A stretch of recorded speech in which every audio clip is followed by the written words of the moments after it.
ಹೆಸರು ಮಹೇಶ್ವರಿ ಅಂತ ಗಾಂಧಿನಗರ ಕ್ಷೇತ್ರದಿಂದ ಬರ್ತಾ ಇದ್ದೀವಿ. ನಮಗೆ ಗೃಹಲಕ್ಷ್ಮಿಯಿಂದ ನಮಗೆ 2,000 ರೂಪಾಯಿ ಸಿಕ್ಕತ್ತೆ. ಅದರಲ್ಲಿ ನಮಗೆ ಮಕ್ಕಳಿಗೆ ಫೀಸ್ ಕಟ್ತೀವಿ, ಮಿಕ್ಕಿದ್ದು ನಾವು ನಮ್ಮ ಮನೆ ಕೆಲಸಕ್ಕೆಲ್ಲ ನೋಡ್ಕೊತೀವಿ. ಅದರಲ್ಲೂ ನಾವು 900 ರೂಪಾಯಿ ಸಿಲಿಂಡ್ರಿಗೆ ಪೇ ಮಾಡಿಬಿಡ್ತೀವಿ.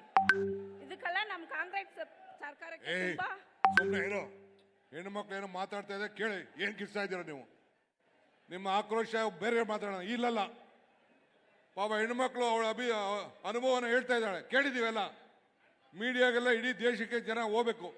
ಇಲ್ಲಿ ಯಾರು ಕಿರ್ಚಬಾರ್ದು, ಯಾವ ಜೈಕಾರನೂ ಬೇಡ. ದಯವಿಟ್ಟು ಕೂತ್ಕೊಳ್ಳಿ. ಅಲ್ಲಿ ಹಿಂದೆ ಇರೋರೆಲ್ಲ ಅಲ್ಲಿ ಚೇರ್ಗಳು ಇದ್ದೇ ಇದೆ ನೋಡಿ, ಹೋಗಿ ಕೂತ್ಕೊಳ್ಳಿ. ಇಲ್ಲಿ ಹಿಂದೆ ಇಲ್ಲ. ಅದರಿಂದ ನಮಗೆ ತುಂಬ ಅನುಕೂಲ ಆಗಿದೆ. ನಾವು ಸಿಂಗಲ್ ಪ್ಯಾರೆಂಟ್ಸು, ನಾವು ಕಷ್ಟಪಟ್ಟು ನಮ್ಮ ಮಕ್ಕಳಿಗೆ ಓದೋಕ್ಕೆ ನಾವು ಈ ಕಾಸಿಂದ ನಮಗೆ ಎಷ್ಟು ಅನುಕೂಲ ಆಗ್ತಾ ಇದೆ. ಅದಕ್ಕೆ ನಮ್ಮ ಕಾಂಗ್ರೆಸ್ ಪಕ್ಷಕ್ಕೆ ಧನ್ಯವಾದ, ನಮ್ಮ ಪಕ್ಷಕ್ಕೆ ಧನ್ಯವಾದ.